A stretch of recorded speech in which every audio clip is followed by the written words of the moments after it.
Nous avons, dans le cours précédent, vu ce qu'était un habitus, c'est-à-dire cette qualité stable qui vient déterminer notre nature ou notre opération dans un sens ou dans l'autre, dans le bien ou dans le mal, vertu ou vice. Voyons maintenant, si vous voulez bien, les principaux habitus ou les principales habitudes de la vie chrétienne. Commençons tout d'abord par les vertus que nous appelons théologales. Ces vertus qui nous mettent directement en conjonction, en lien avec Dieu, parce qu'elles ont pour objet Dieu lui-même. Il existe 3 vertus théologales qui sont surnaturelles, c'est-à-dire données par Dieu. Il s'agit de la foi, de l'espérance et de la charité. Commençons donc par la vertu théologale de foi. Qu'est-ce que la foi? La foi est une vertu surnaturelle par laquelle nous croyons fermement les vérités révélées par Dieu, enseignées par son Église, parce que Dieu ne peut ni se tromper, ni nous tromper. Dans cette définition, il y a plusieurs considérations à faire. La foi est d'abord une vertu théologale qui vient se greffer, si l'on peut dire, c'est une qualité qui est donnée à notre intelligence. Notre intelligence est faite pour la vérité. Elle est ordonnée au vrai.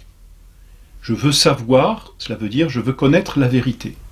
C'est cela, savoir. Mais il existe des vérités qui nous dépassent.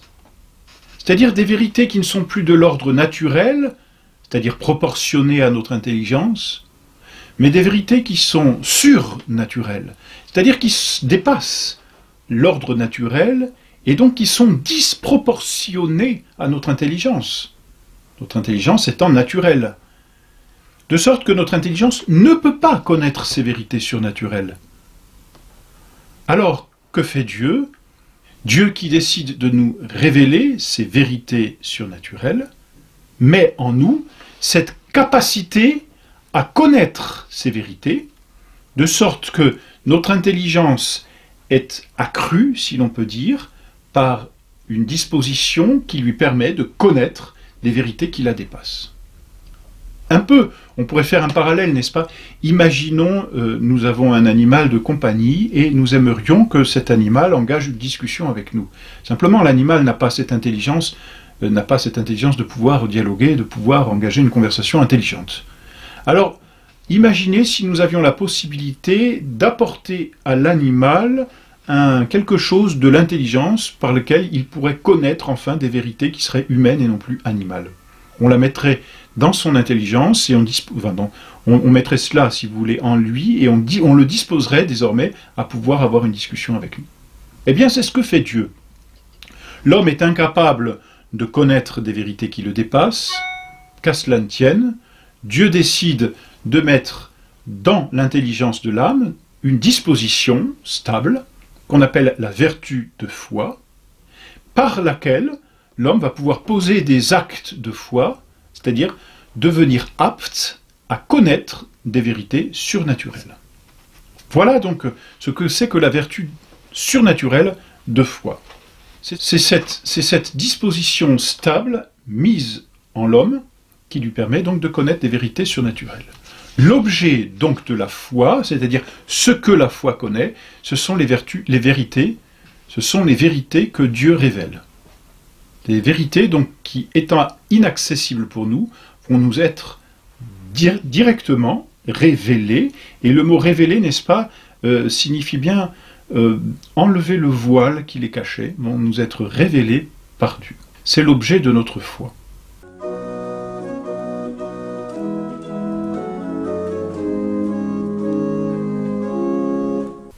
Mais qu'est-ce qui fait que nous savons que c'est vrai? Et c'est ça le plus important dans la foi. Quel est le motif par lequel notre intelligence adhère à la vérité? Parce que c'est une chose, n'est-ce pas, de mettre en nous la capacité à connaître, une autre de présenter à cette capacité la vérité qu'il faut connaître. Ensuite, l'intelligence va poser un acte et adhérer à cette vérité. Elle adhère. Pourquoi est-ce qu'elle adhère? Pourquoi est-ce qu'elle dit « c'est vrai » ? Pourquoi est-ce qu'elle sait que c'est vrai? Pourquoi même l'intelligence n'a aucun doute de se tromper parce que, en adhérant à cette vérité, elle se dit « je suis dans la vérité ». Autrement dit, quel est le motif qui fait que notre foi est vraie et stable? Ce motif, c'est Dieu qui révèle, Dieu vérité première, Dieu qui ne peut ni se tromper, ni nous tromper. C'est en raison de cette véracité divine que nous adhérons avec certitude à l'objet de notre foi.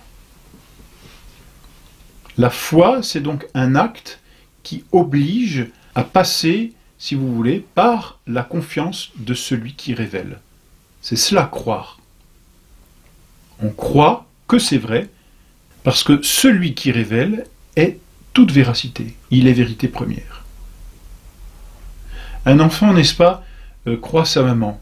Il a entièrement confiance en elle. Elle peut lui dire beaucoup de choses, il croit. Et beaucoup de choses d'ailleurs que nous savons nous-mêmes, que nous avons apprises, nous ne le savons que par la foi que nous avons donnée. Une foi naturelle, c'est entendu, que nous avons donnée à nos instituteurs. Et bien dans la foi surnaturelle, il en va de même. L'acte de foi que nous posons a pour motif la véracité divine, c'est-à-dire Dieu qui révèle et qui ne se trompe pas et qui ne nous trompe pas. Autrement dit, ce qui fait notre foi, ce n'est pas tellement la capacité à connaître tous les objets que Dieu nous révèle. Ce qui fait notre foi, c'est essentiellement le motif, parce que Dieu l'a révélé. Et vous comprenez qu'il suffirait de nier une seule vérité de foi pour perdre toute la foi entière, pour perdre l'habitus de la foi. Pourquoi? Parce qu'en niant une seule vérité de foi, on nie l'autorité de Dieu qui révèle. Si on nie l'autorité de Dieu qui révèle pour une vérité, il n'empêche qu'on nie toute l'autorité de Dieu. Donc, finalement, on perd toute la foi. On n'a plus comme motif de crédibilité Dieu qui révèle, mais soi-même et le goût que l'on a pour l'une ou l'autre vérité et le dégoût que l'on a pour l'une ou l'autre vérité. De sorte qu'il ne s'agit plus de foi théologale, qui a Dieu pour objet, mais il s'agit d'une foi purement humaine, c'est-à-dire d'une opinion personnelle qui pense que ceci c'est vrai, ceci c'est faux, enfin, au gré de la personne. On comprend pourquoi la vertu de foi est une. Elle est une justement par son motif, qui est l'autorité de Dieu révélant. Voilà donc la belle vertu de foi, n'est-ce pas? Vertu surnaturelle par laquelle nous croyons les vérités révélées, parce que Dieu nous les a révélées et qu'il ne peut ni se tromper, ni nous tromper.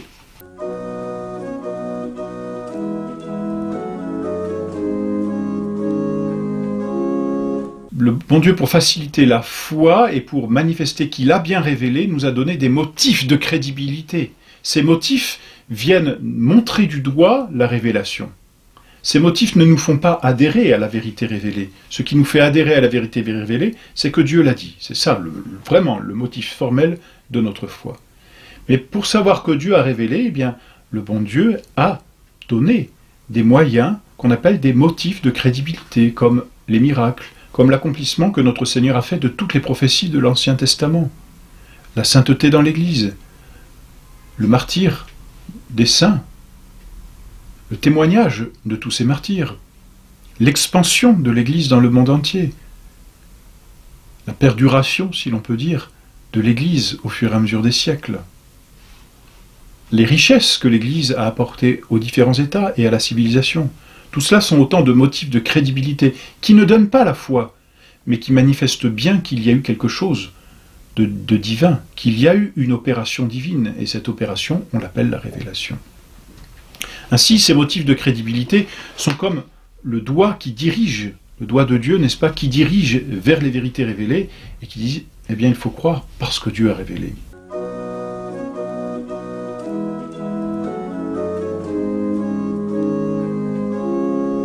La foi est nécessaire au salut. Elle est le fondement de toute la vie spirituelle. Celui qui ne croit pas ne sera pas sauvé. Celui qui croit et sera baptisé, dit notre Seigneur, celui-là sera sauvé. Celui qui ne croit pas ne sera pas sauvé. C'est le fondement de toute la vie éternelle. Et quand un enfant arrive à l'église et qu'il veut être baptisé, ou un adulte, peu importe, pour l'enfant ce sont ses parrains et marraines qui répondent, mais pour l'adulte c'est lui-même qui répond, Le prêtre demande « Que demandez-vous à l'Église de Dieu ?» Et l'enfant, l'adulte, le parrain, marraine répondent « La foi ». Donc la première chose qu'un baptisé vient demander, c'est la foi. Et le prêtre pose la question « Et que vous procure la foi ?» Réponse « La vie éternelle ». Enfin, le rituel manifeste bien par là que la foi est le fondement de tout l'édifice spirituel, que la foi est ce qui va permettre à l'âme d'être élevée à l'ordre surnaturel, d'être mise en conjonction, si l'on peut dire, avec Dieu, et de pouvoir déjà obtenir son salut. La foi est donc nécessaire au salut. Malheureusement, il est possible de perdre la foi, ou de ne pas l'avoir. Celui qui n'a pas la foi est appelé infidèle, étymologiquement, fides, fidèle, fides, c'est la même chose. La foi en latin se dit fides et a donné le mot fidèle. Qu'est-ce qu'un fidèle? C'est celui qui a la foi et qui la pratique. Qu'est-ce qu'un infidèle? C'est celui qui n'a pas la foi, donc qui ne pratique pas. Mais l'hérétique, c'est bien d'un mot grec qui signifie « je choisis ». L'hérétique, c'est celui qui va choisir ses vérités, qui va en écarter quelques-unes et qui va en garder d'autres. Mais au fond, que fait l'hérétique? Il nie l'autorité de Dieu qui révèle. Donc il nie l'unité de la foi.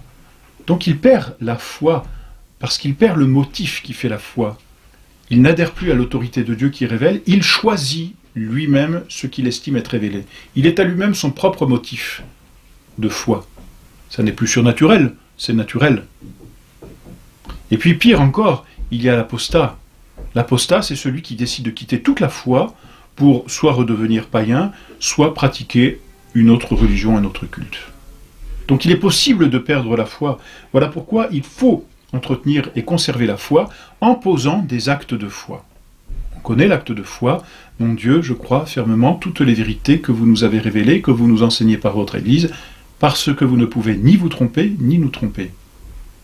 Et puis cet acte de foi, posons-le sur des vérités de foi. Mon Dieu, je crois vraiment que vous vous êtes incarné, et que vous, Jésus-Christ, êtes Dieu. Je crois que vous êtes mort sur la croix pour me sauver. Chaque fois qu'un homme pose cet acte, cette adhésion de l'intelligence à la vérité, il pose un acte de foi. Et puis, il y a des actes de foi extérieurs qu'il faut savoir poser aussi. Actes de foi extérieurs qui consistent à soit ne pas nier la foi, ne pas la renier, soit même quand elle est en danger, ou que ce serait quelque chose de grave que de se taire, et bien de la professer publiquement, par exemple quand on est interrogé par le pouvoir public. Voilà donc comment on entretient la foi par des actes. Et on revient toujours à la même chose, c'est-à-dire que c'est l'acte qui va permettre à l'habitus de passer à l'acte, précisément, d'être opératif, et donc de devenir agréable et stable, toujours plus stable dans l'âme.